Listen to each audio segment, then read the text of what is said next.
Hey, man! Hey, man. Oh, dude, I'm so excited right now. Yeah, why are you excited, man? Several reasons. One, we're drinking a expletive aside, amazing beer. Yes. Yes. Two, we're talking about probably the best episode of Loki today. Well, Quite possibly. I mean, we still have 3 more episodes, and holy crap, if this series keeps going the way it's going. Yep. It's like, it's been the best episode of any of the Marvel shows so far. So, and if they it's right up there when John Walker kills the dude, and it's on par with the one episode where WandaVision starts kind of unraveling the sitcom scenario, which I love that episode. Much more in retrospect now than I did when I watched it. Yeah. But, like, understanding the series as a whole, seeing that episode really kind of puts a whole lot in perspective. Oh, yeah. And this episode, many will call a filler episode if they're uninitiated and lame and dumb. If they don't understand what's going on, yes. Exactly. Yeah, totally. Don't fully understand, yeah. I'm sorry, like, I've heard this episode referenced as a filler episode, and I'm like, it has so much character development, and then a couple of big drops story-wise. So, honestly, like, if you're watching this, you have to have seen the first couple of episodes, if not watched up to this point, because this episode is literally going to be called Loki Episode 3, blah, blah, blah. Not actually blah, blah, blah. You know, the first part is true, not the second part. But you know what I mean. Exactly. So yeah, spoilers from here on out. But we'll talk about the beer before we talk about the episode. Yeah.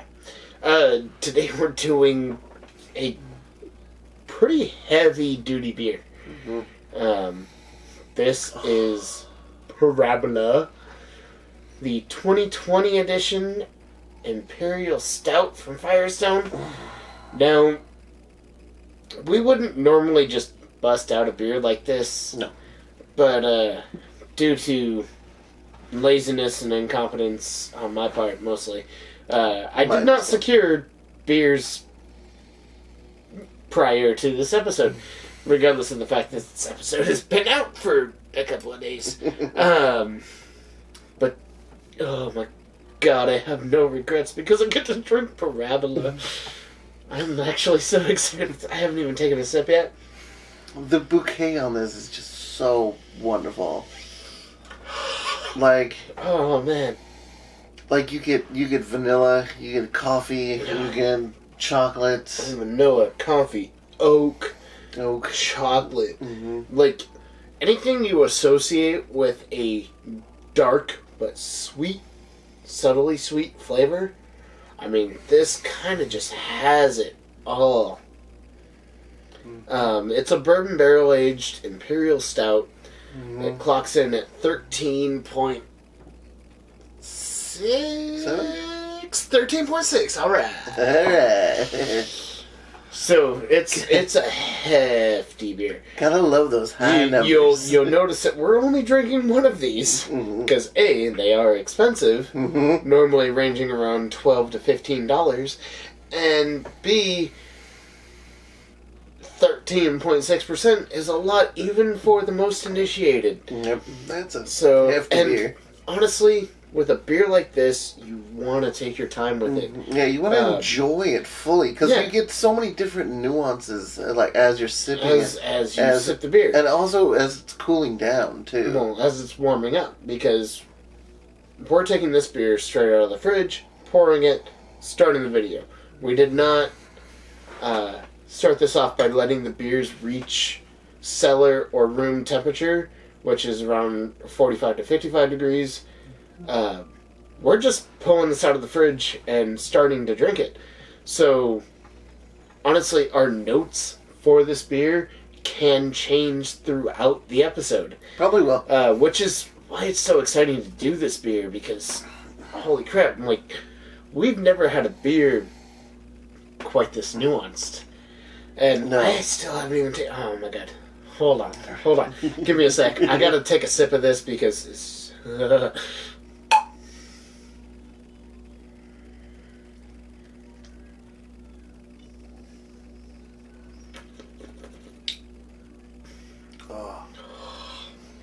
Oh my God. The richness. Mm-hmm. That dark chocolate, but it's not like super bitter dark chocolate. No. It's like the flavor of dark chocolate, but there's so much caramel and molasses flavor, like really deep, rich flavors that just permeate throughout this sip. And you can take the slightest sips and just get so much from it. You really should, anyway. I mean, honestly, enjoy it. this is less a beer than it is more a wine or a whiskey. Something that you want to sip slowly and enjoy and savor. Which, good chance we might not even finish this beer during this video because, you know, while they aren't like super expensive in terms of like what we would normally get, you know, we normally get a 6-pack. It's about $12, $13, $15 on the high end. You know, and this is $10 to $12 to $15 per bottle. You know, it's not unreasonable for us to just be all like, oh, you know, it's only this much, let's just drink it. But, oh man, when you taste a beer like this, and this is the 2020 edition, so if you can find this now, it's already about a year old, because I'm pretty sure the 2021 version is available now.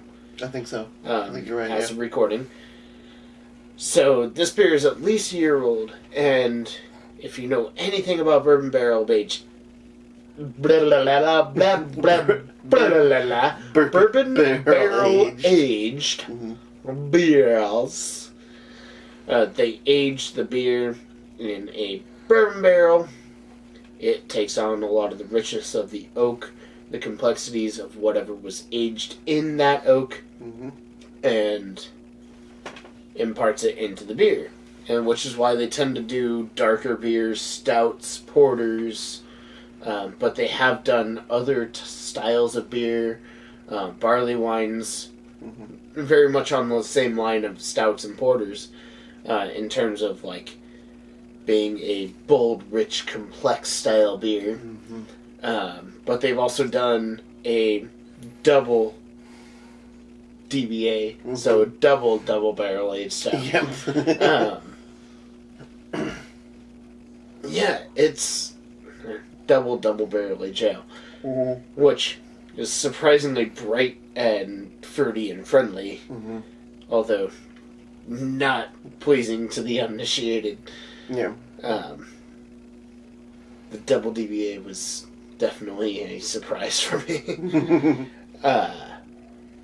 But yeah, this basically takes stouts to the utmost level, adding the complexity of bourbon barrel aging and aging itself, letting the beer really mature and take on so many different flavors and nuances, so much more than we're going to be able to explain in this video alone.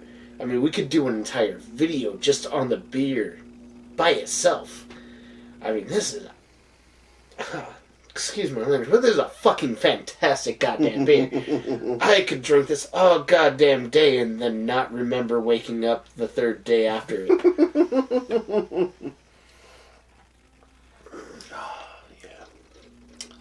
That's fantastic.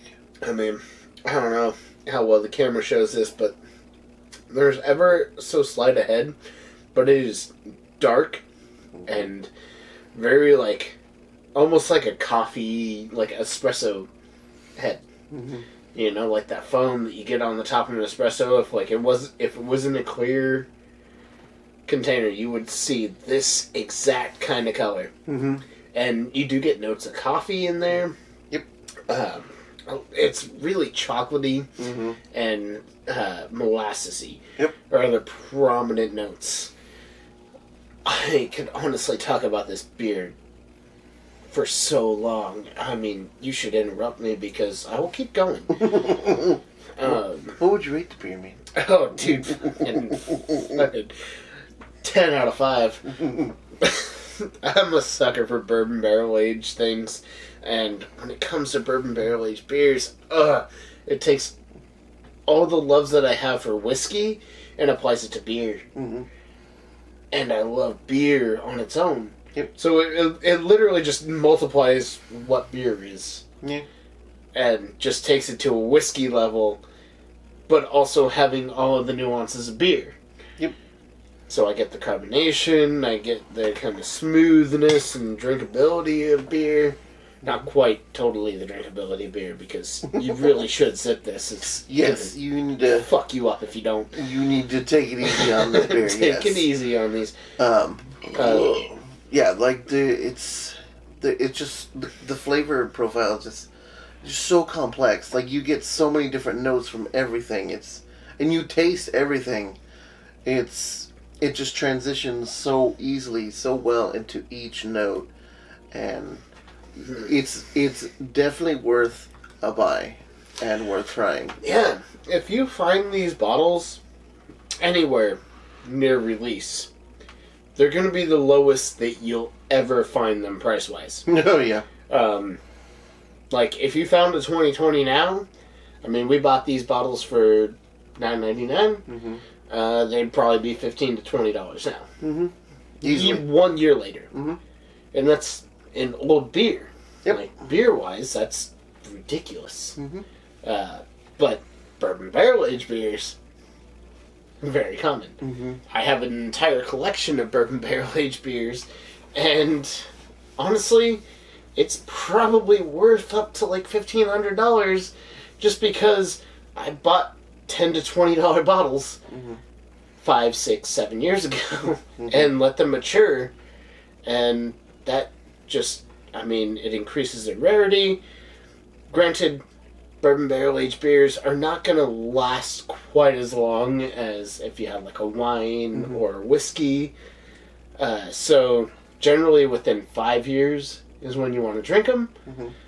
But, you know, there's no real set rule for them. Mm-hmm. So, you know, 5 years is the general guideline for most of them. But, I mean, shit, Firestone has done such a great job crafting these and done such a great job making these worthy of aging. Oh, yeah.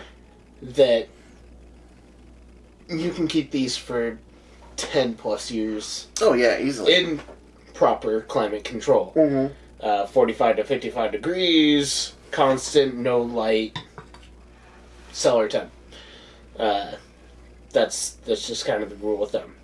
But, hey, what would you rate this beer? Oh, dude, I'm right there with you. I love stouts, so 10 out of 5. 10 out of 5. Yeah. Yes, I love stouts. I love stouts. Dark beers are just my favorite anyway. So, like, just going into this, I'm already all for it.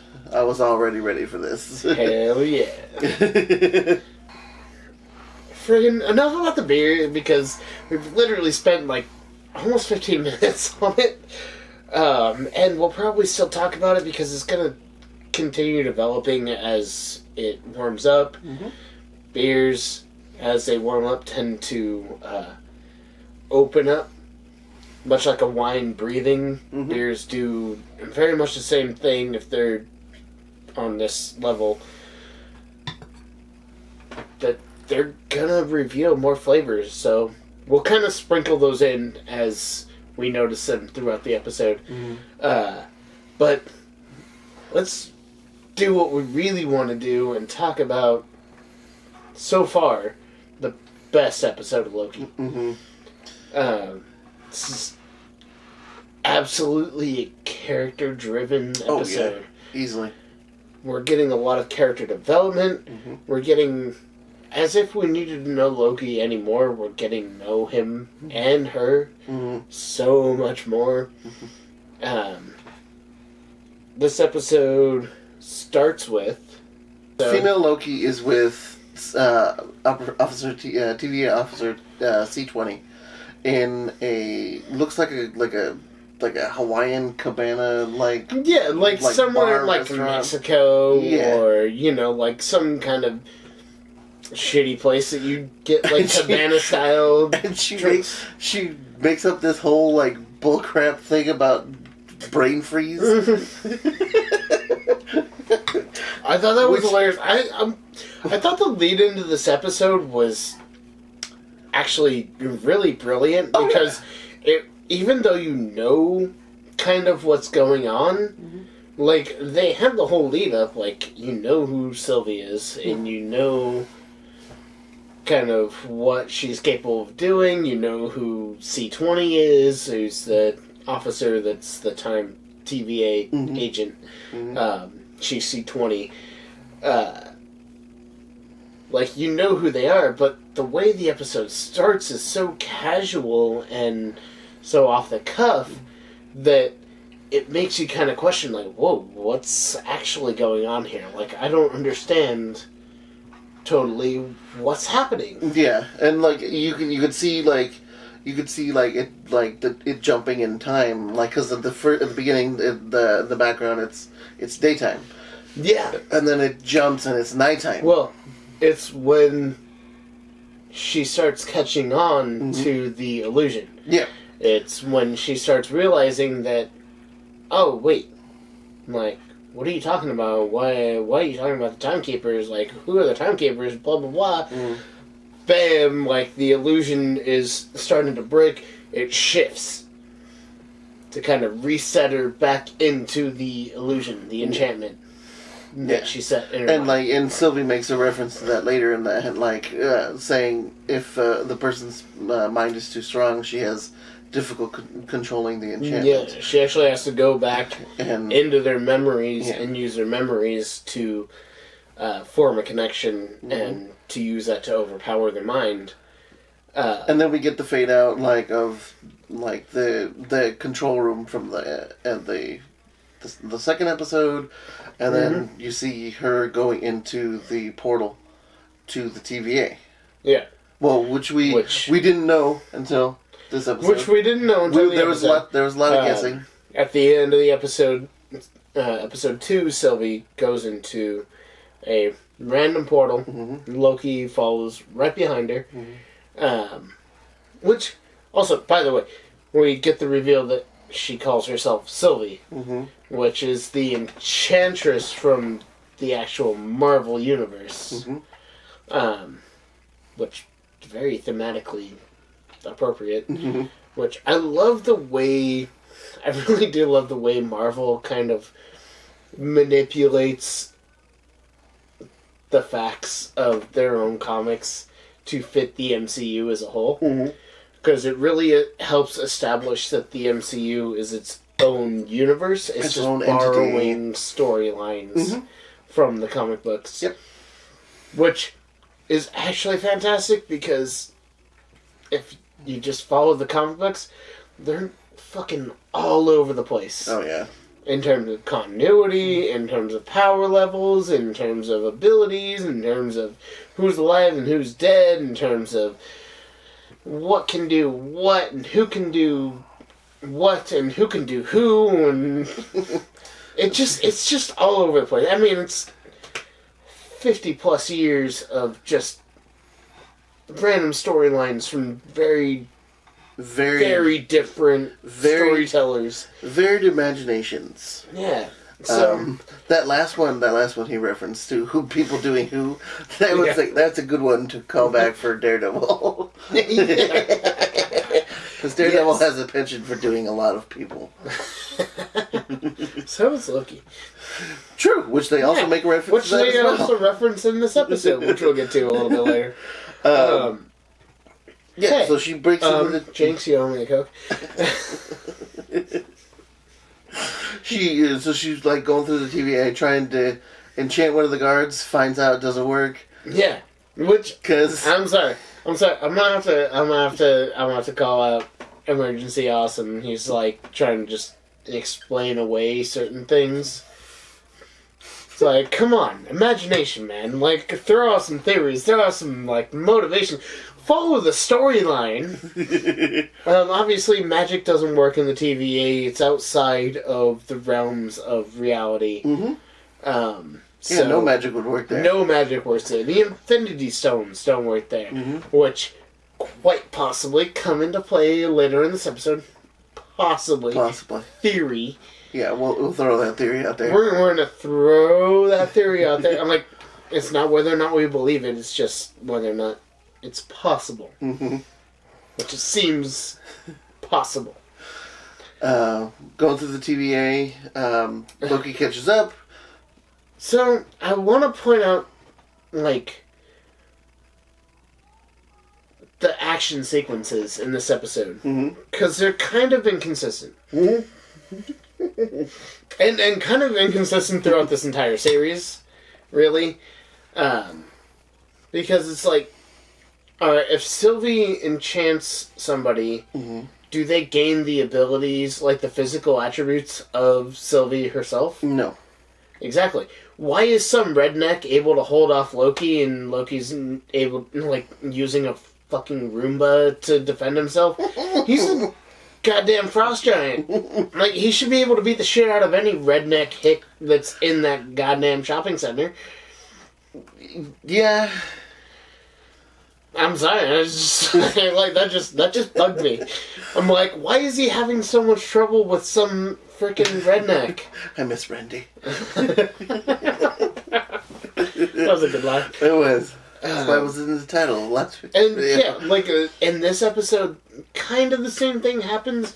Whenever they fight, they always seem to have the upper hand, but it's never seemed like they're shoo-ins to win.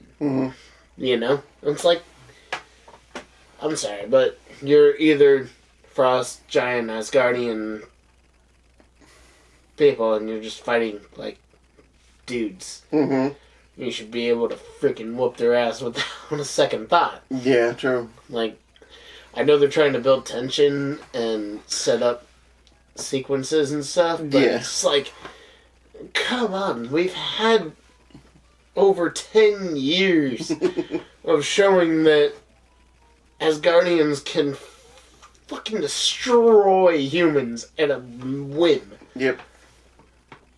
Sorry, that little bit bothers me. But other than that, like, the actual story itself is still solid. I still love the actual story itself, even though little parts kind of bother me. Yeah, little parts. Yeah, I can see that. Little parts are a little irritating. Thanks, Nicolette. We love you. We really do. We really appreciate you watching all of our videos. Thank you.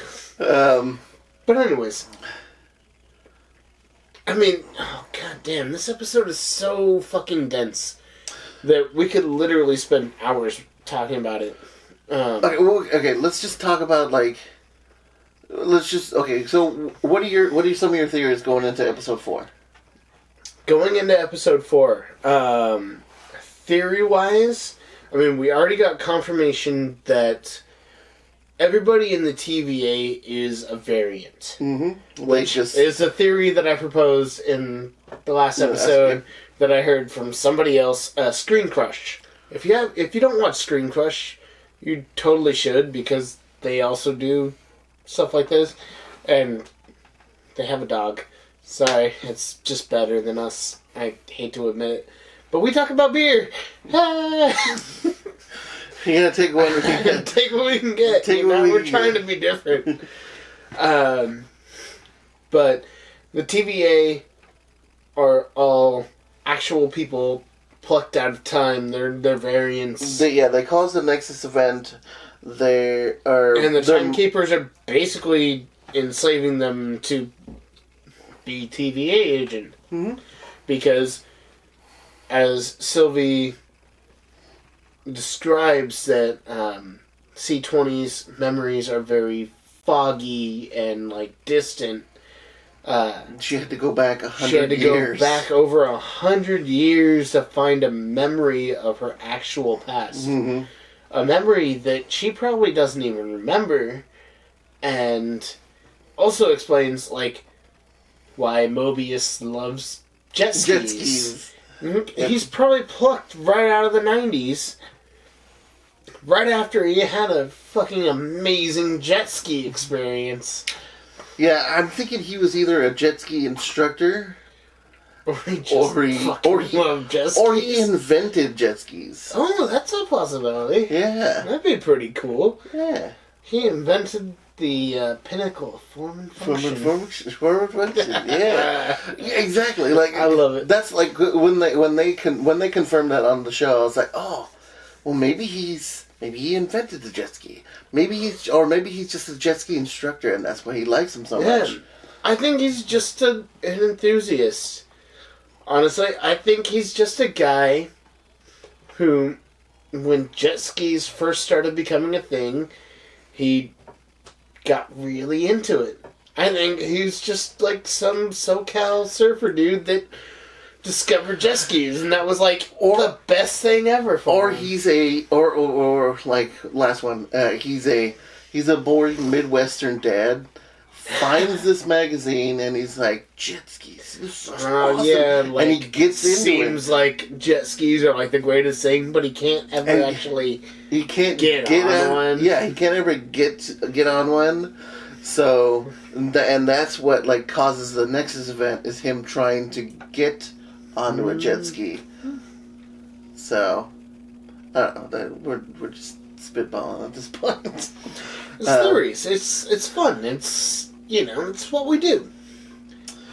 I love theories. I like our theories. Theories are like our bread and butter here because you can watch any video to find out the facts about the show. Like you can watch a dozen different videos about Easter eggs and hidden meanings and bullshit that people that know better than us point out.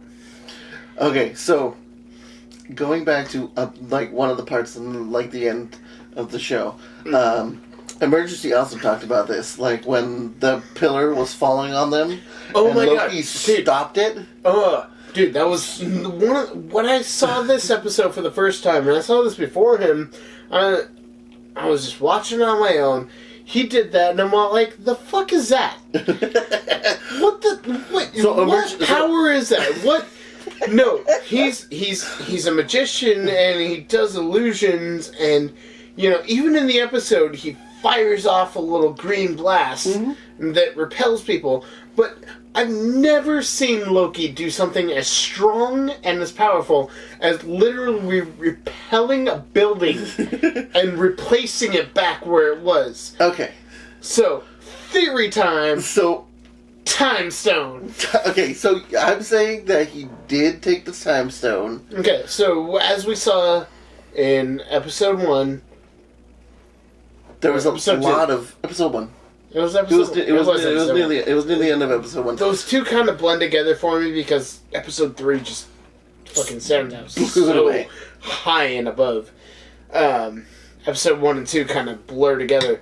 But we see Loki try and escape from the TVA and take the Tesseract in order to teleport away. Mm-hmm.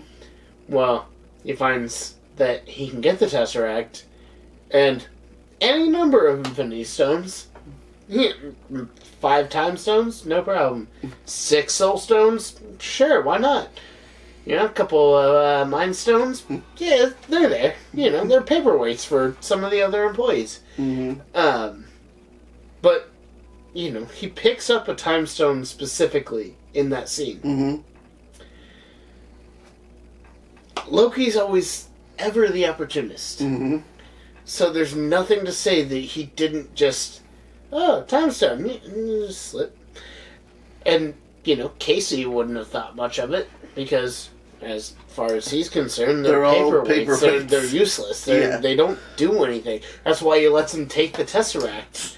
So what I'm saying is that in the next episode, we're going to get that massive scene where, like, all the shit's crashing, falling in the earth. Where Lady Loki's sitting on one, and like Loki's sitting on the other, and like the tempad did break, but he uses the time stone to reverse the tempad to fix it and recharge it until it's charged so they can leave. Yeah.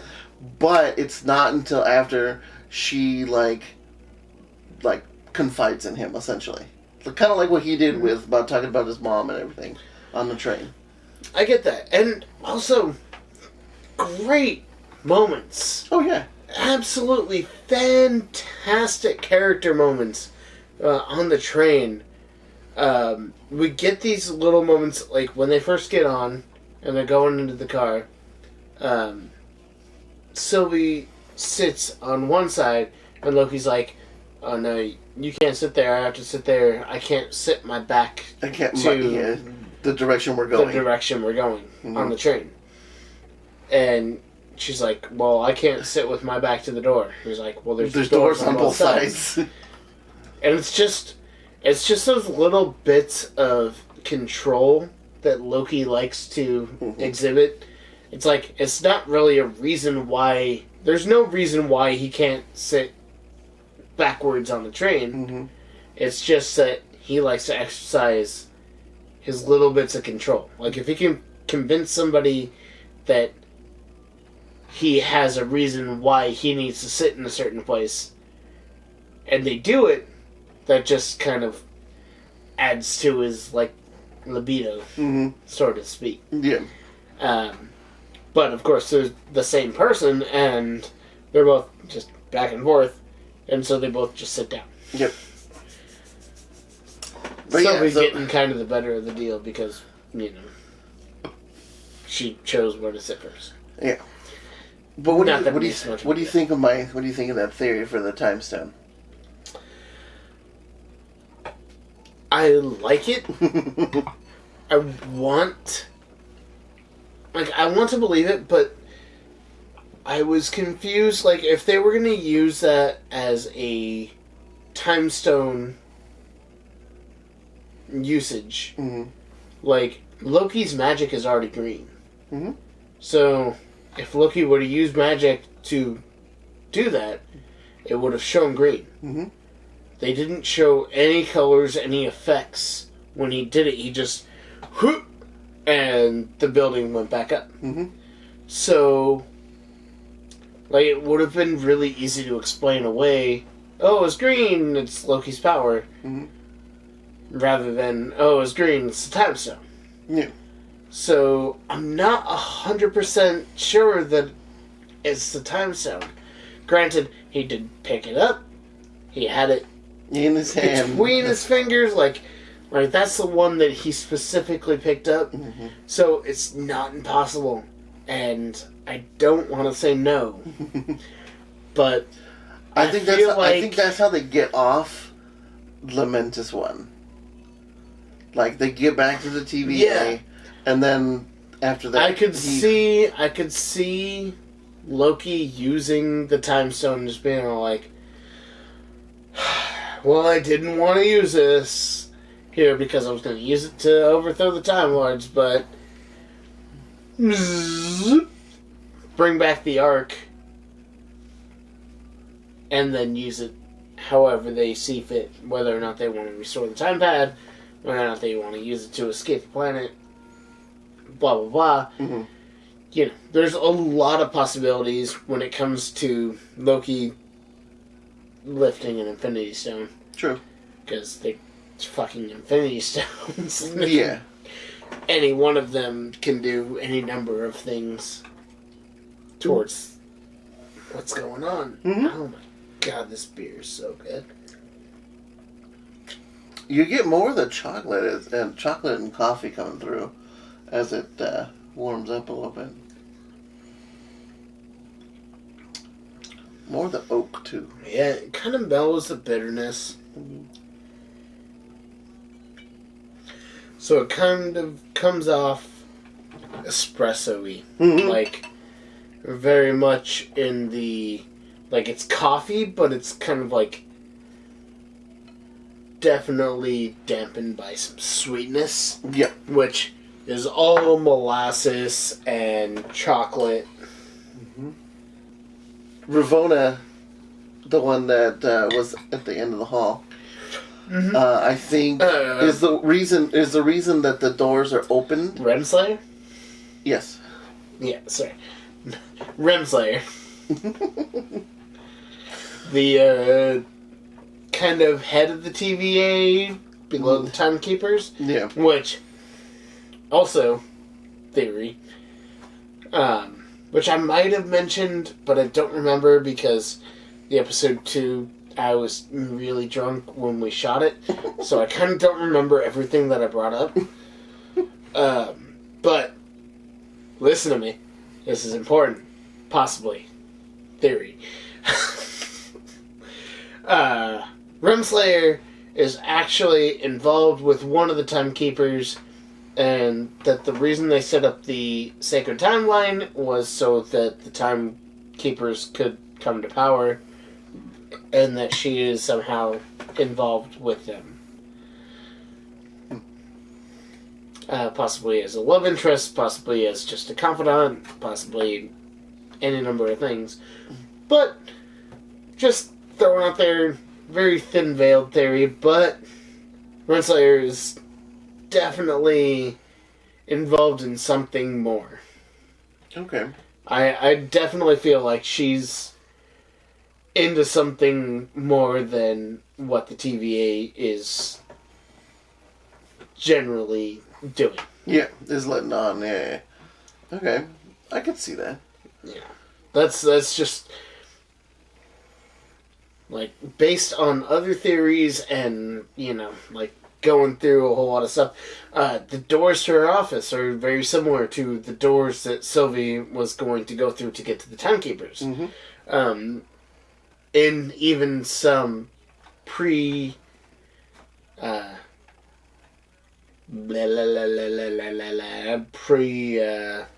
release footage that they revealed, you kind of see her going through some doors and like blue light shading her. Mm-hmm. So there's possibly a sequence where she goes and confronts the timekeepers.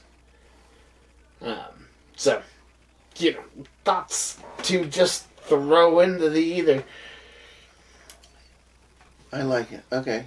There's so many possibilities with the show, but the show has been surprisingly straightforward. Mm-hmm. Mm-hmm. Like, to the uninitiated, it takes twists and turns, but to people that like to look for this kind of crap, Oh yeah. like Lady Loki was predicted in the very first episode. Yep. Like The TVA. the TVA being variants thrown out first, second episode. Mm-hmm. And honestly, like, we're looking at the third episode. Thankfully, the third episode was so character driven, which I absolutely loved. This episode really focused on letting the actors kind of like portray their characters as they are, and in the scenario that they're in. The first time I watched it, it didn't bother me, but the second time I watched through the episode, Tom Hiddleston's whole description of like his whole monologue about Frigga and like learning magic and all that stuff, I'm like, oh shit, this is like totally Emmy bait. Like, it just seems like super acted, not overacted, because it still fits very well in the sequences of events. But man, you can really tell, like, especially the the last part where he's like, and then I forget exactly what he says, but it ends with, you can do anything that you want to do. And, like, the way he delivers all the lines are very, like, it's almost like a cross between Oscar-winning movie and soap opera. Mm-hmm. A little bit, yeah. You know, it's like, it's very dramatized. It's very, like, he's trying his best to act as opposed to just being a character. Yeah. Which stood out for me a lot. But otherwise, the episode was, oh God, so good. Mm-hmm. That sequence, when they actually get to the city, mm-hmm. and it had that one continuous shot. Mm-hmm. Oh my God, that was phenomenal. Yeah, where they're running That through the was city so as like falling good. apart. Like, they get into the city, and they see the Ark, and they're like, oh, well, how are we going to get to it? Well, let's go around.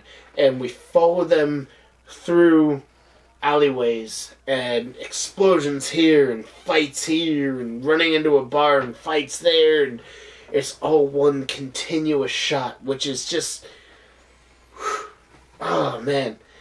If you know anything about doing a continuous shot, it's just so technically impressive, because the actors have to do everything perfectly. Mm-hmm. All the, you know, side characters, all the stunt doubles, all the, you know, everything that goes into that.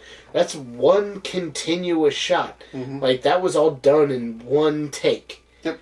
Granted, they probably did several takes to get it right, but that was executed all at once. Mm-hmm. And that is just, oh God, so good. Mm-hmm. Which adds to why I love this episode so much. Is that it's a hugely character developed episode. It develops the relationship between the two Lokis, or Loki and Sylvie, and we get a lot more backstory, we get a lot more emotion. Loki's whole thing about the piece of candy that he drops on the floor was fantastic. So I did want to bring up some references that the episode makes throughout. There's actually one scene that is almost cut and paste Kill Bill, where they go up to the little hut that's in the middle of nowhere, and somebody's in there. They're looking for ways to charge their 10 patent and whatnot, and they know that somebody's in there. And Loki's just all like, there's no better substitute for diplomacy and guile. And she's like, and Sylvie's like, noted. Goes in, kicks in the door, a la The Bride, and then gets immediately blasted, knocked back, thrown like 10, 15 feet away from the door. Yep. Hilarious. It is almost exactly how that scene plays out in Kill Bill Volume 2. Yeah. That scene is almost shot for shot. Just the way kicks in the door and surprise, boom, shot backwards. Yep. That scene is literally shot for shot. That was my favorite, like, callback to an old movie, older movie. Kill Bill's not that old. Or Kill Bill Volume 2. Still, not that old. But in the grand scheme of things, you know, older. And then the beginning of the episode gave me really heavy Mass Effect vibes. Where they're like... They have this thing where they do, like, theremin music. Where it's like that very ambient, vibrational music that has that very sci-fi sound to it, and then they're on this very desolate planet with just like a couple of random encampments in a crater. Very much reminded me of Mass Effect 1. Which, and even the music, the way it had like that kind of repeating synth sound. Mm-hmm. Dun, dun, dun, dun, dun, dun, dun, dun, dun, dun, dun, dun, dun, dun. And then like all the meteors just like intermittently crashing into the surface. Mm-hmm. Very, very cool. Like, it very much reminded me of Mass Effect. Do you have any references that you saw throughout? Well, I mean, the whole planet, the whole moon falling onto the planet. I kept thinking of Majora's Mask the entire time. That's such a good point. I never even thought about that one. I was like, people are saying, like, Emergency Awesome, just like, oh, yeah, it's Pac-Man. That could be a reference to Peter Quill from Guardians of the Galaxy Volume 2. I was like, it's like, dude, it's a moon falling on a planet. How would you not thinking of Majora's Mask? That's actually brilliant. I didn't even think of that myself. And I fucking love Majora's Mask. I referenced that twice while we were watching that episode. Oh, man. I was like, play the Song of Time! Play the Song of Time! And not only that, but the moon even has a face. It looks like it has a face, yeah. Like it looks especially on the last scene, when you see the moon, where, like, you kind of see the eyes, and then the mouth kind of, like, explodes outwards, giving, like, a Pac-Man effect. Yeah. It looks like it's about to swallow the planet whole. Definitely. Yeah. Definitely really cool. I mean, it probably wasn't a reference to Majora's Mask, but I really thought that's the first thing that came to mind. That's the first thing that came to mind. Absolutely. I'm surprised nobody else thought of that. I'm surprised I didn't think of that, because that's one of my favorite Zelda games. Exactly. Of all time. Like, period. I've played a lot of fucking Zelda games. Oh, yeah. There were a lot more references throughout this episode. There were some slight callbacks to Guardians of the Galaxy, which is pretty common in Marvel movies, calling back to their own films and stuff. I'm trying to think of another one that I had just a second ago, and now I can't think of it.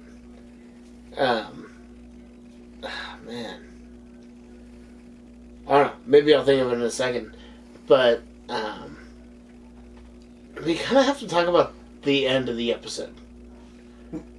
Because there's that whole one continuous shot of them, like, trying to get to the Ark and being thwarted by either pieces of moon falling to the planet or, you know, police officers interrupting them and they have to fight them through a random diner.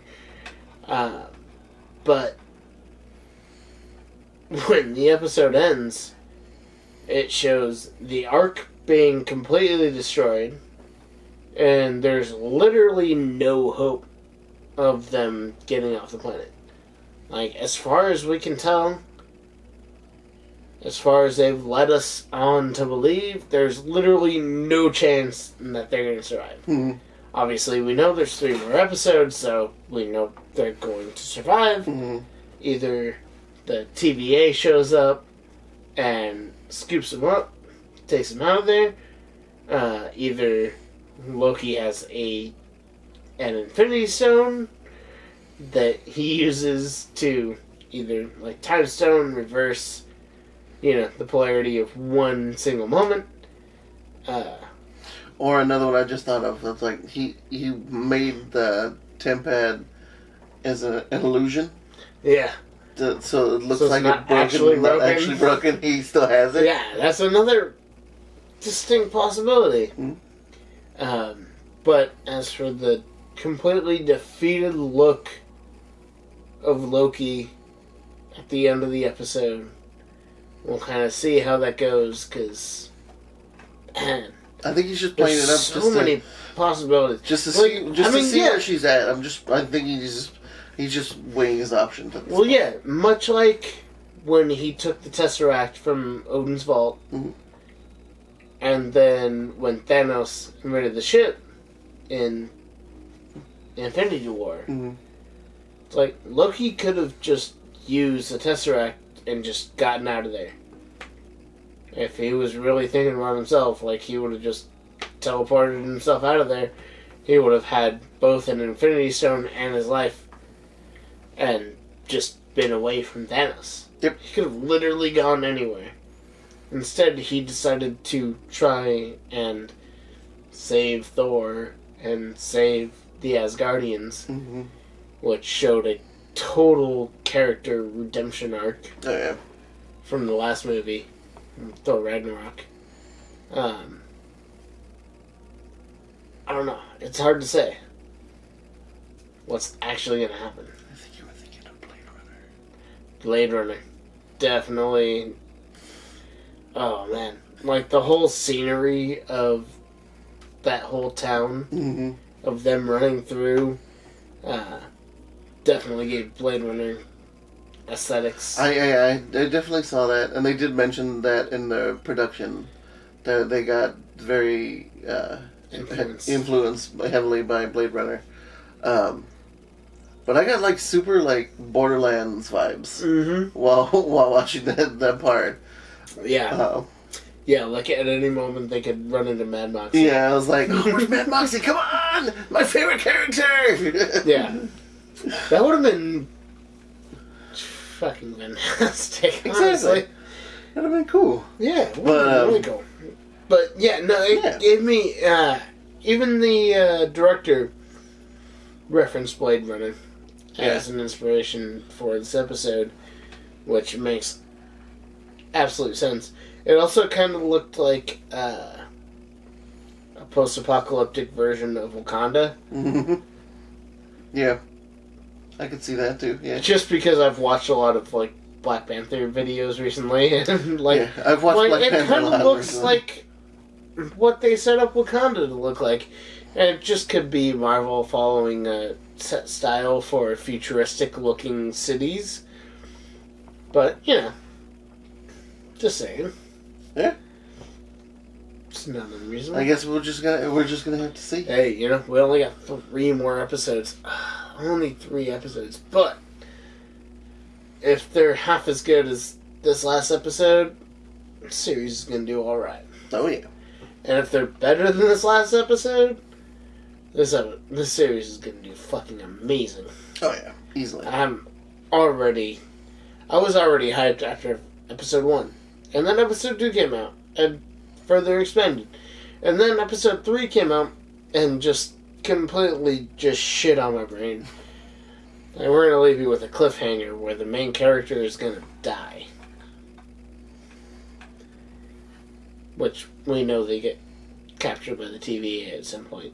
Because there's a scene. Well, they get back to the TVA at some point. There's a scene where Sylvie's sure being escorted by TVA enforcers. So we can kind of see, like, whether or not they planned it or not, they're going to be taken by the TVA. So we'll see where that goes next episode. It was a great episode. You should definitely watch it. You should just give it a try. Just give it a try. I mean, if you're this deep into it, just fucking watch the show. There's only 3 episodes left. I mean, come on. It's only a 6-episode season. 45-minute episodes, generally. And then 2 weeks after it's over, we get What If. It's so good. Oh my god, it's so good. Character moments. Yep. Check. Lots of coming. Yeah. Lots of character Decent moments. action. I mean, the action's decent. Nothing spectacular or over the top. You know, it's just kind of like middle of the road. Even though our characters should be far more capable than they show themselves to be. But, you know, it is what it is.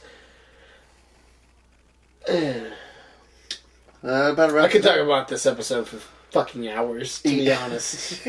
I could talk about this beer even longer. Well, that about wraps it up. Just know that I'm going to enjoy this beer long after this video is over because, I mean, this is pretty much almost what I started with.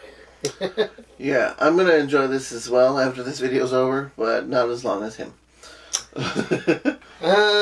If you want to know anything more about the episode, leave it in the comments. We'll try to address it. And look forward to next week's episode when we talk about episode 4 of Loki. Next week, and then we'll do Rick and Morty season 5, episode 2. Yeah. So, Dude, I'm so looking forward to Rick and Morty. Hopefully it's not as boring as the last maybe episode. we'll see Mr. Nimbus. Mr. Nimbus! Again. But yeah, so. Here's to you. Here's to me. Friends for life, we shall always be. If by chance you disagree. Then fuck you. Here's to me. I'm not trying this. Yeah, Don't no. even fucking try. No, not even gonna do That's that. so good. Disrespectful for the bear. But cheers. Cheers.